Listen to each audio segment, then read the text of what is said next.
Tarishete aqui na CBA, e canal de Pueblo.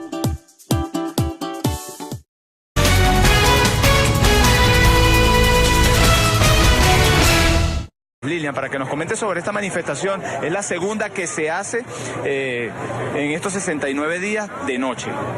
Sí, hoy Venezuela está de luto, llenos de dolor, caminamos en silencio, pidiendo y rezando por Neomar Lander. Ayer otro caído en Venezuela, 17 años tenía Neomar, iba a todas las marchas y él salía siempre vestido igual. Él se hizo un chaleco como este, de cartón, y decía: soy un libertador. Y hoy, en nombre de él, nos ponemos este chaleco en símbolo de la resistencia, en símbolo de su lucha, porque él salía a marchar todos los días porque quería democracia y libertad y un mejor país. Ese era el sueño de Neomar. Él no quería morir, él lo que quería era un mejor país y por eso participaba en las marchas. Y por él vamos a seguir. Con Neomar se suman 67 venezolanos caídos. En la parte de atrás de mi chaleco, hecho de cartón, están los nombres de cada uno de los caídos en Venezuela. Esos son los caídos, cada uno de ellos por una razón. Muchos de ellos con disparos de bombas lacrimógenas en el pecho, otros con disparos de bala, otros con disparos de metra. Nadie quiere más heridos ni más muertos. Bajen las armas, Guardia Nacional, Policía Nacional, bajen las armas. Nosotros no vamos a dejar de protestar, no vamos a dejar de luchar, no vamos a dejar de estar en las calles pidiendo libertad.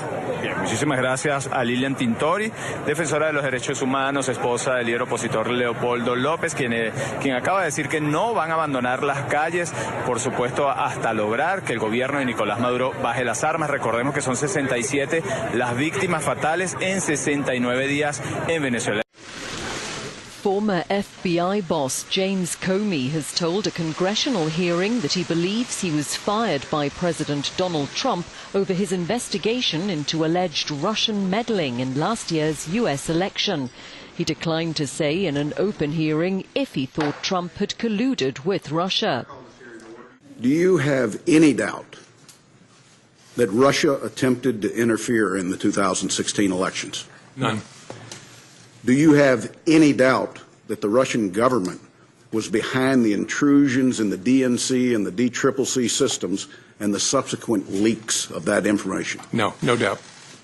Do you have any doubt that the Russian government was behind the cyber intrusion into state voter files? No. Do you have any doubt that officials of the Russian government were fully aware of these activities? No doubt. Are you confident that no votes cast in the 2016 presidential election were altered? I'm confident. By the time when I left as director, I'd seen no indication of that whatsoever. Director Comey, did the president at any time ask you to stop the FBI investigation into Russian involvement in the 2016 U.S. elections? Not to my understanding, no. Comey has said Trump did request that he drop investigations into ex-National Security Advisor Michael Flynn. He explained why he took notes after meeting the president. What was it about that meeting that led you to determine that you needed to start putting down a written record? A combination of things. I think the circumstances, the subject matter, and the person I was interacting with. Circumstances first, I was alone with the President of the United States, or the President-elect, soon to be President. The subject matter, I was talking about matters that touch on the FBI's core responsibility and that relate to the President-elect personally. And then the nature of the person. I was honestly concerned that he might lie about the nature of our meeting, and so I thought it really important to document. That combination of things I'd never experienced before, but it led me to believe I got to write it down, and I got to write it down in a very detailed way. When asked if Trump sought to obstruct justice, Comey declined to comment. He said the president had asked for his loyalty and that the administration told lies plain and simple after he was fired by saying the FBI was in disarray. It was a gamble that appears to have backfired. Exit polls after the UK snap election suggest the Conservatives, led by Theresa May, could lose their majority with a hung parliament. May is defiant amid calls to resign after voters denied her a stronger mandate for Brexit talks with the European Union. At this time, more than anything else, this country needs a period of stability. And if, as the indications have shown, if this is correct, that the Conservative Party has won the most seats and probably the most votes, then it will be incumbent on us to ensure that we have that period of stability, and that is exactly what we will do. One latest estimation says the Conservatives would win 318 of the 650 seats in Parliament, 8 short of a majority, with Labour winning 267. That result would produce a hung Parliament and a potential political impasse just days before the Brexit talks are due to begin. That brings our...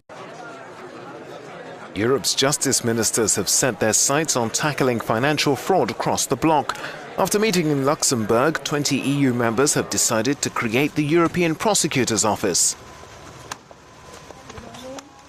We will have, after the adoption, 2 or 3 years for the preparations for the full functioning of the European Prosecutor's Office, which is really a big step in our fight against corruption and fraud. The new body will focus initially on cross-border VAT fraud and EU budget corruption, but hopes to expand to other areas. Financial fraud is understood to amount to some €500 million a year, according to the EU's anti-fraud office. Under a so-called enhanced cooperation mechanism, not all EU members have to participate, but it still needs the backing of the European Parliament.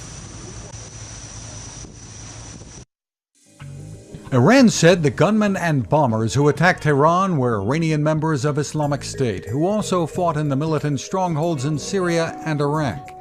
The attackers raided Iran's parliament and Ayatollah Khomeini's mausoleum on Wednesday morning. Authorities said the death count had risen to 17, while scores of other people were wounded. Iran's powerful Revolutionary Guards also said regional rival Saudi Arabia was involved, which fuels tensions between Sunni Muslim power Riyadh and Shiite power Tehran as they fight for influence in the Gulf. Televidente, nostro vai un break, ora nostro back e deporte con nostro collega Carl Reiter.